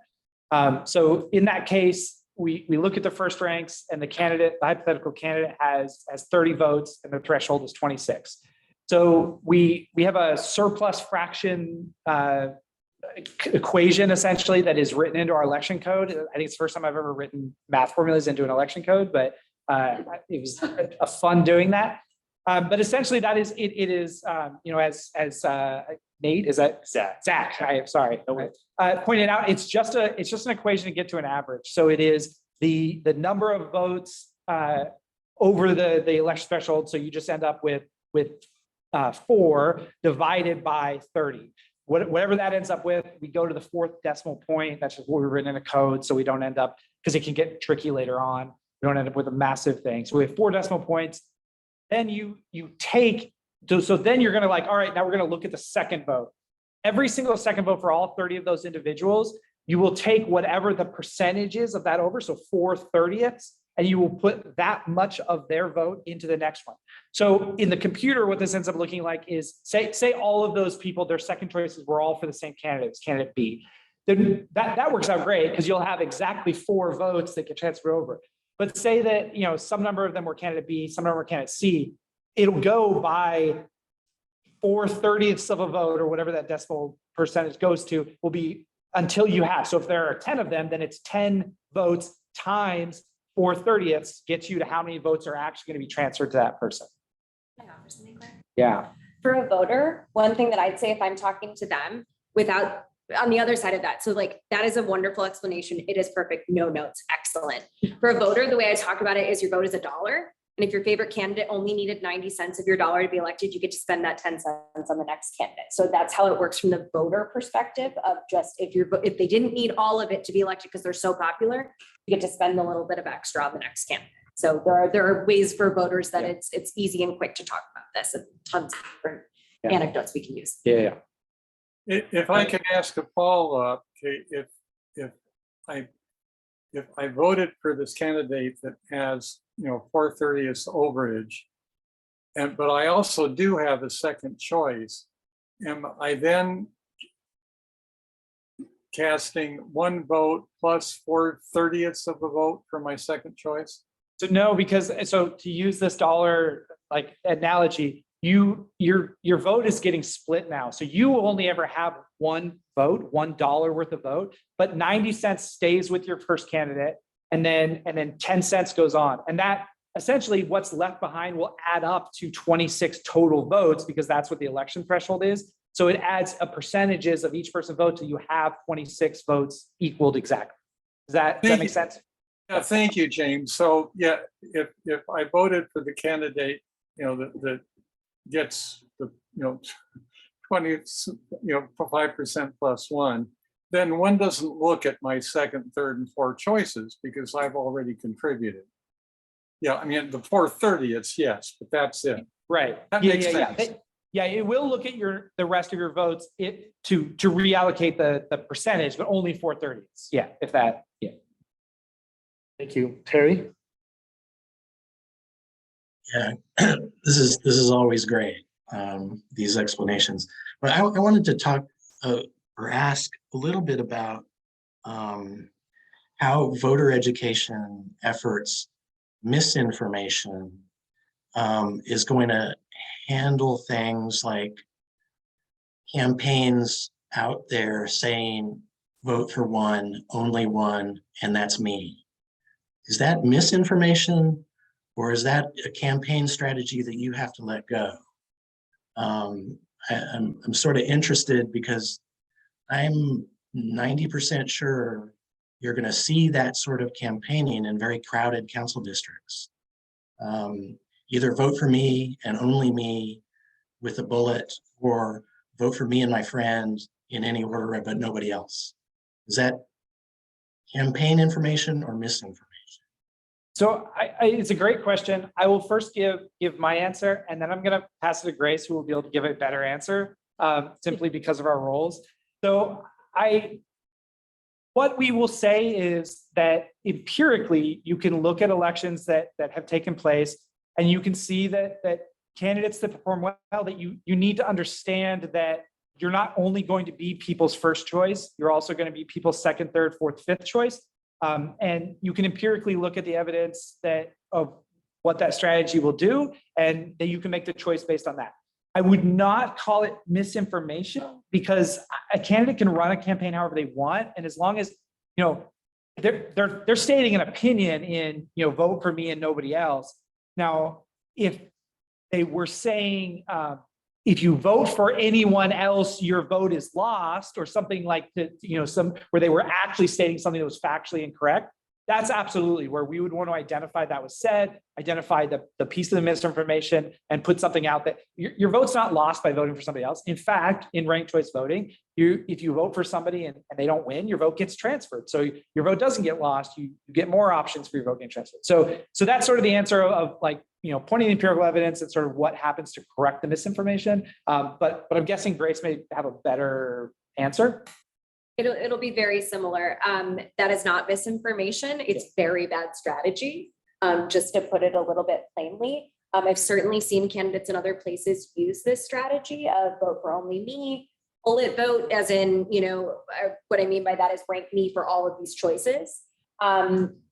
If we think about it, if there's a race where you're asking voters to rank you second and other candidates are and one candidate isn't, that can be a bad look for you. I've seen it backfire in pretty big ways. So candidates that are doing that better be sure they have 25% plus one on that first choice. Otherwise, it could really be harmful. So is it misinformation? No. Is it something we really watch for in voter education? Absolutely, because we want voters to know. The other thing I'll say is voters find these ballots intuitive. And even if they're getting that message from candidates, they tend to rank anyway. It tends to be something where when they receive those messages, even if it's ranked me and my friend, oftentimes they will say like, I like you, I'll rank you, but I'm not ranking your friend because you told me to, I'm going to rank how I want to. So I think sometimes candidates can underestimate voters a little bit and how intuitive they can find this system. And I have seen that backfire. Thank you. Julia? Just wondered if there'll be voter education outreach to high schools, and will that be different than to people who possibly have voted before? I will also let Sophia talk to this because I don't want to hog all the time talking about education. But as it turns out, I was at Lincoln High School today. They have a math special projects program, and they wanted to learn about the new voting system. So we went and talked about it's the first place outside of here that I've actually been asked to talk about the math behind ranked choice voting, and their eyes didn't immediately glaze over. So yeah, it's we're doing it already. It's certainly part of, we're going to have a broad base as much as we can. I don't know that it's in a lot of our specific plan, but I certainly think that you can, in Multnomah County, you can register at 16 to vote at 18, and that's something they really push. And so I think 16, 17, 18-year-olds are in high school. There's no reason why we shouldn't go in and help them understand like what's going to be happening. But yeah, if you want to talk I mean, more. I would say the only thing I would add is that that's part of the strategy that we'd want to work with you all to develop. I think that's a great avenue to share information. So absolutely. Thank you, Leah. Thank you. My question is about people who don't have a stable address or a permanent one. It's my understanding currently that when that's the case, people can go to Multnomah County offices to pick up a ballot. But with district-specific elections for folks who either live outside or just are hopping to different facilities or homes to stay with people, how will they vote in this new system? Thank you, Leah. That's a great question. And for voter, it comes back to the voter registration role. So folks can register, and all they have to put is where they physically live, and that could be an intersection. So we will use that physical location that they provide us with to determine which district they're in. And then, of course, folks can choose a mailing address that is separate. That mailing address could be in a different district, but it's where they register their primary residence at is where will determine which district they're in. And is it easy to update that residence? It absolutely is. Once you're registered, you can go to the Oregon Votes website and update your information at any time. But if you are a first-time registered voter, most of the time you need to go either through the DMV or to get a paper form from one of our offices or any of the Multnomah County libraries also. But after that, updating your registration is very simple. Thank you. Thank you. Destiny? Thank you. Great presentation. One of the questions I had, and I think we talked about it in one of our first meetings as GTAC, was the budget for voter education. For the hard to reach voter education, is the budget, do you feel comfortable that you'll be able to reach the communities that you're looking for throughout the next year? Feel well prepared for that with the budget you have? The budget could always be higher. Something that multiple people have remarked on, whether it's city councilors or community leaders, is that when you divide $675,000 by the number of registered voters, and the city of Portland has that number for the 2019 special election posted on the website, it comes out to like 64 cents per person. And of course, that's the big Portland community as a whole. It's not just the hard to reach Portlanders that we're really trying to zero in on, that were outlined in the slide deck. So it will be more proportionally than 64 cents. But I'm really looking forward to how the GTAC can partner with us as we strategize about how to make sure that there's big investments in voter.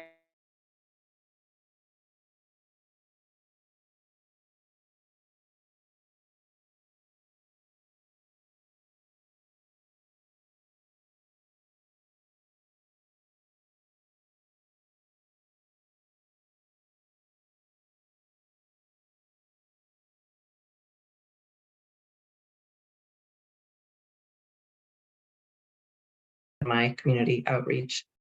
But I wanted to ask a clarification. One of the things that I see in both in the press, and I heard it in one of my engagement opportunities, was around our unique form of ranked choice voting and that it's different than Multnomah County.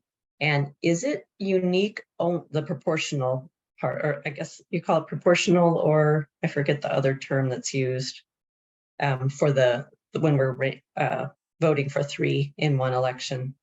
But that's supposedly sorry. Multi-winner. Thank you. Is that only unique because we are unique in voting for 3 candidates in one district as opposed to having single races for each? Or are we truly unique in the use of proportional voting? I know that it isn't used much in the United States, but is that just because we have 3 candidates in one district? Well, I'll give a brief answer, then I want to pass on to Grace, because we're fortunate to have someone who has been at previous jurisdictions where they have a very similar system. But what I'll say is unique would not be the right word. I mean, if you take all of the formulations of everything that we're doing with government changes and all of that, yeah, Portland's going to look different, but every single city that's going to be true for if you look at each piece of what it is they've put together to create a system. So I just think it's sort of misleading to call it unique in that way. Certainly we're borrowing from people who've done things before. We worked closely when we were developing the code. We had conversations with Ranked Choice Voting Resource Center was an incredible tool for us. And they've done the same thing. They've written the code in other jurisdictions. We borrowed a lot of code from other jurisdictions. Minneapolis has multi-winner ranked choice proportional voting. And we borrowed a lot from them. We talked to them about the process. There's other, Cambridge is the same thing, like they've done, Cambridge Mass has done it too. So no, it's not the first time that it's being done. Minneapolis is a very comparable population to Portland as well. So is it common? No, I mean, I can't stand up here and tell you that everybody's doing it. But certainly we were able to borrow from those that came before us and be able to talk to people who have been doing this for years and have been experts in it. And sort of understand that. And the idea has been around for an incredibly long time. It's not, somebody didn't come up with this, in a university, a year and a half ago. So, but I think Grace will be able to better speak about what's being done on the national perspective because she's been there. I think several people came up with it at universities. They just thought they came up with it for the first time. A lot of people already had. Yeah, so I mean, this is a system internationally that's obviously used in plenty of places. Australia is one example. And various others you can look into if you'd like to. There's a lot there.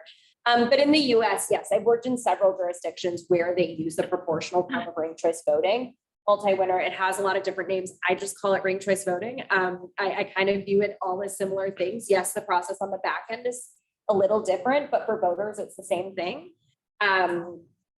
See the candidates, rank them in order of choice, get results.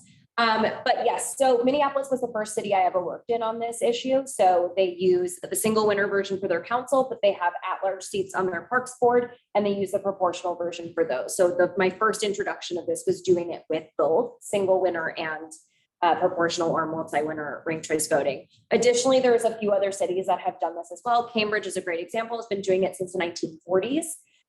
Then you have East Point, Michigan, Palm Desert, California, as well as Albany, California. Albany actually passed it in 2020 with, I believe, 74% of voters supporting it. So I will say Portland is unique in that you took a really bold and exciting step, in my opinion, for your elections, but there definitely are best practices for this specific kind of ranked choice voting that we can draw on. And fortunately, I've worked in every jurisdiction I just listed except Cambridge because they were doing it long before I was around. So I think they got it down. Thank you. I had a question about United Way's role, and so when is the rollout of the work that you're going to be doing, and and what kind of focus is going to be the voter education? Is it going to be strictly around ranked choice voting?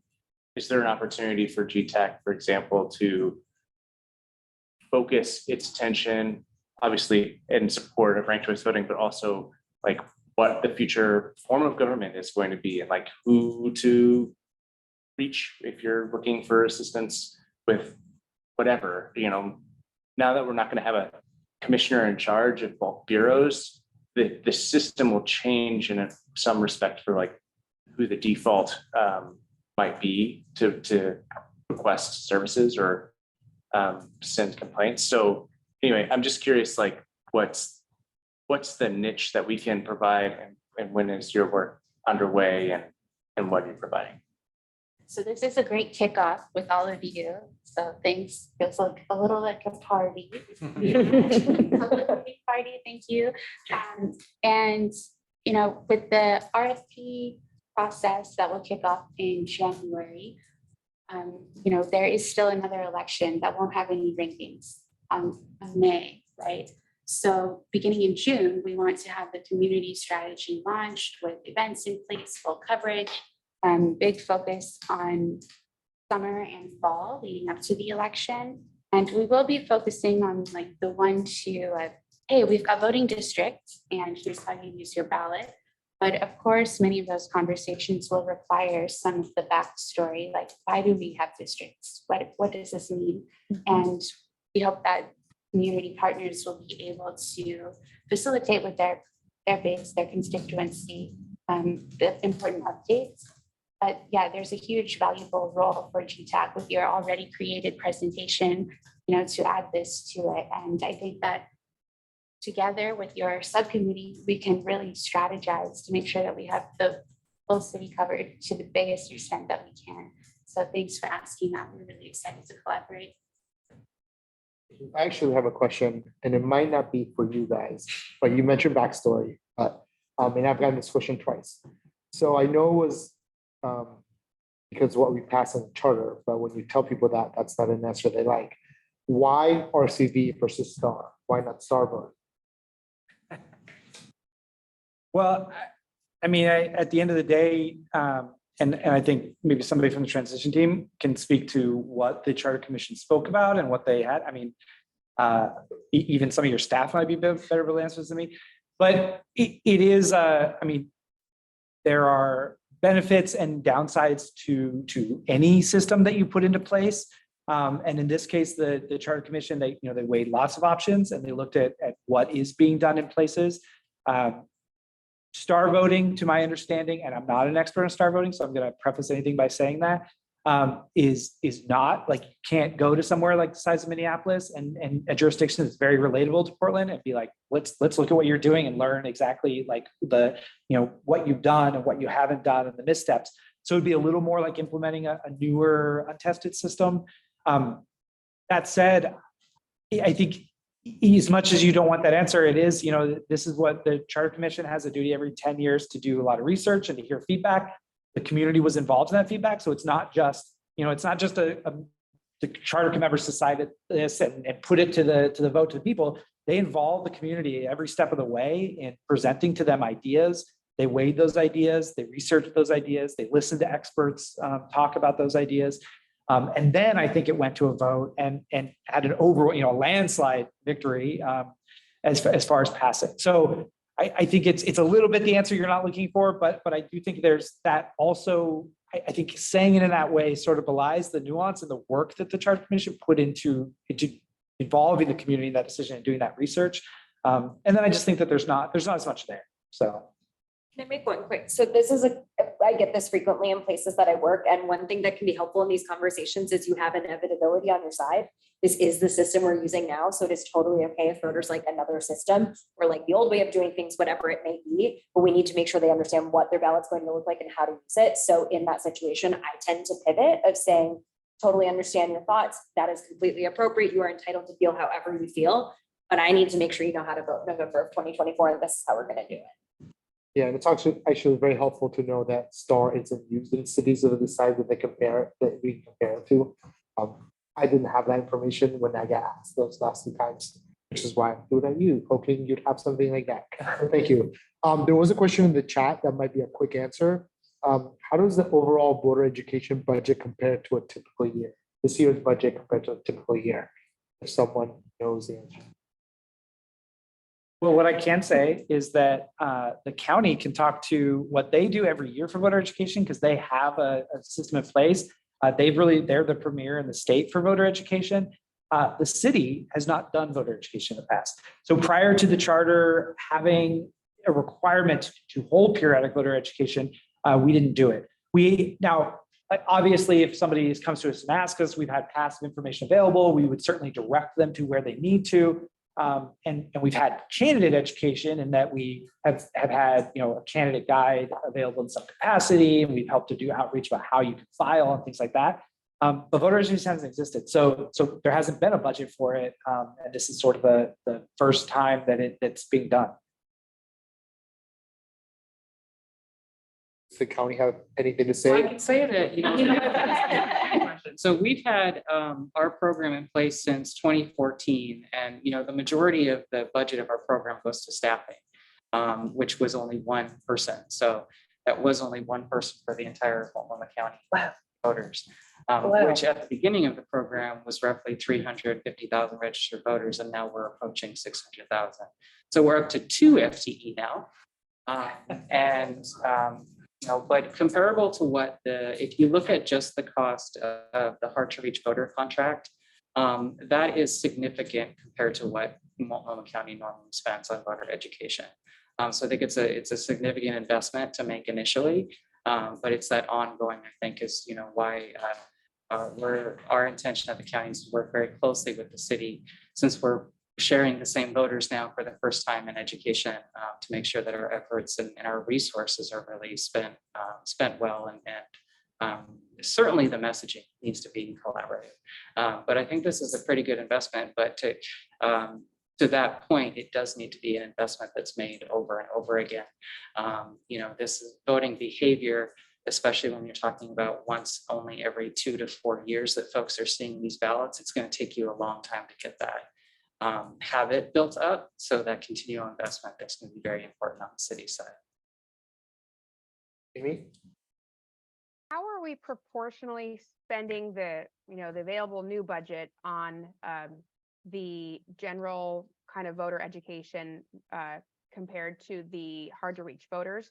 Just what percentage of the overall budget will be spent on the hard to reach? Yeah, so we have the hard to reach voter contract that Samantha and Grace are working on, and that's 675,000. And then for this fiscal year separately, we have another $200,000 for voter education for anything else that we want to do, any strategies that we want to implement together.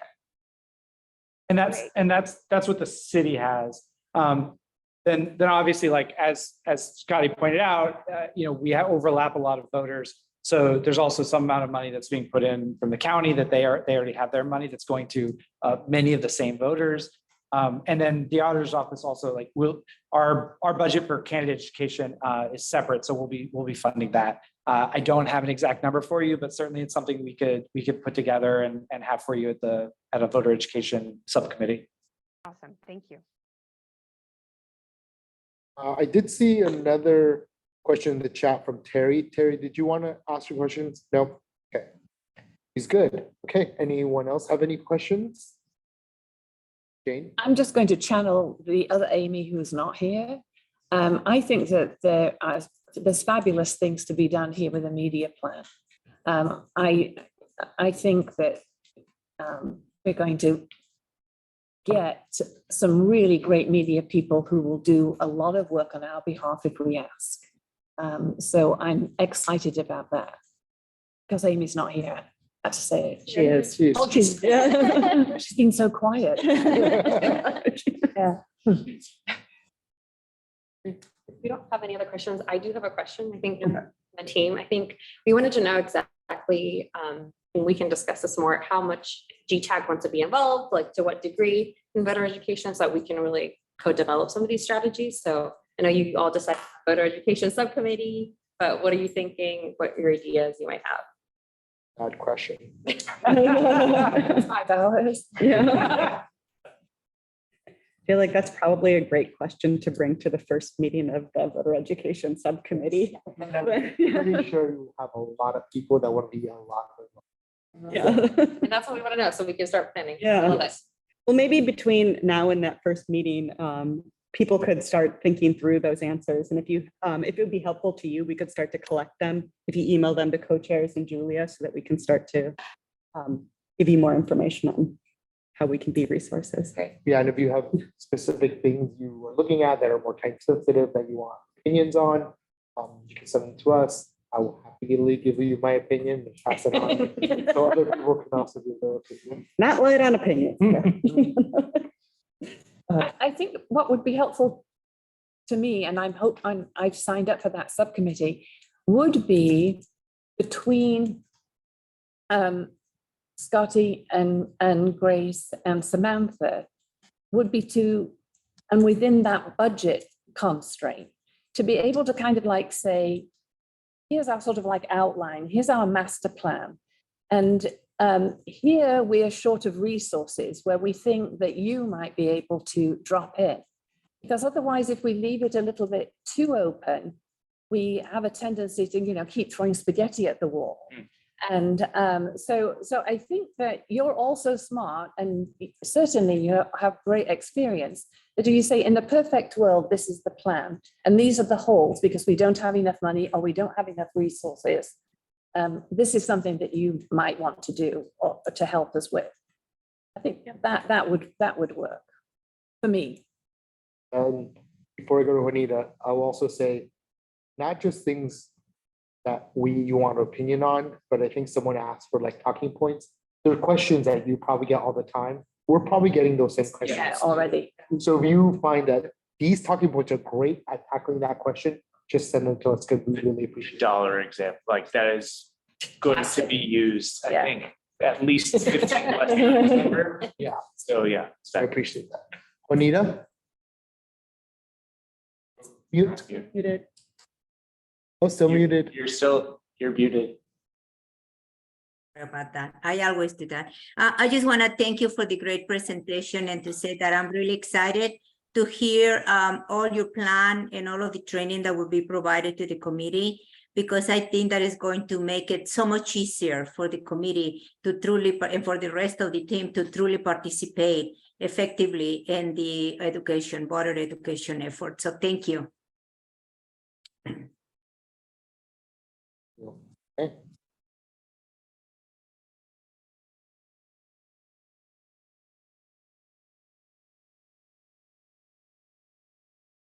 That is something we're actively working on is, you know, each of the stakeholders has their own plan, but we're trying to create we need all of the overlapping Venn diagrams to work out so we don't miss anybody and we don't, you know, spend 90% of our resources on 3 people. So somewhere in the middle of that is the right plan. And hopefully, if my understanding is you're meeting starting in November is the voter education subcommittee. So by then, I think we will have at least a draft of something that we can start talking about.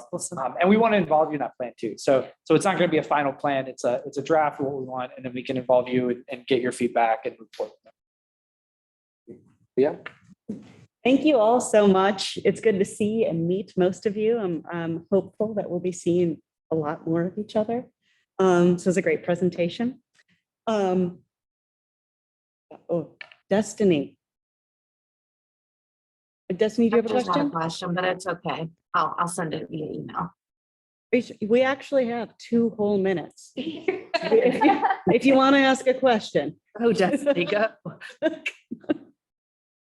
Now you're Okay, now you're muted. I just wanted to confirm again from the previous slide, in the city of Portland government is this committee of body of work working with, other than the transition team, if any? I think I missed part. Who we're working with? Who, yeah, in the city of Portland side. Yeah, so the auditor's office, the elections office, and the transition team for the city. Okay, thank you. Thank you, Destiny. All right, and with that, I'm going to move on to next steps as a committee. Thank you, Nicole. Okay, so this meeting is being recorded and will be posted on the committee's website. Our next meeting is scheduled for Tuesday, October 17th. Next slide, please. A look ahead to the proposed meeting schedule. On the 17th, we'll be looking at our work plan proposal. Very excited for that. And talking more about city administrator recruitment and engagement plans. Ooh, yeah, big things. As a reminder, if there are specific things that you want to talk about at future meetings, always feel free to email the co-chairs and Julia. All of our scheduled meetings are on the transition website, in addition to notes and regularly recordings from past sites. And with that, we are all set for this evening. Thank you all. Meeting is adjourned. Nice job. It's despair.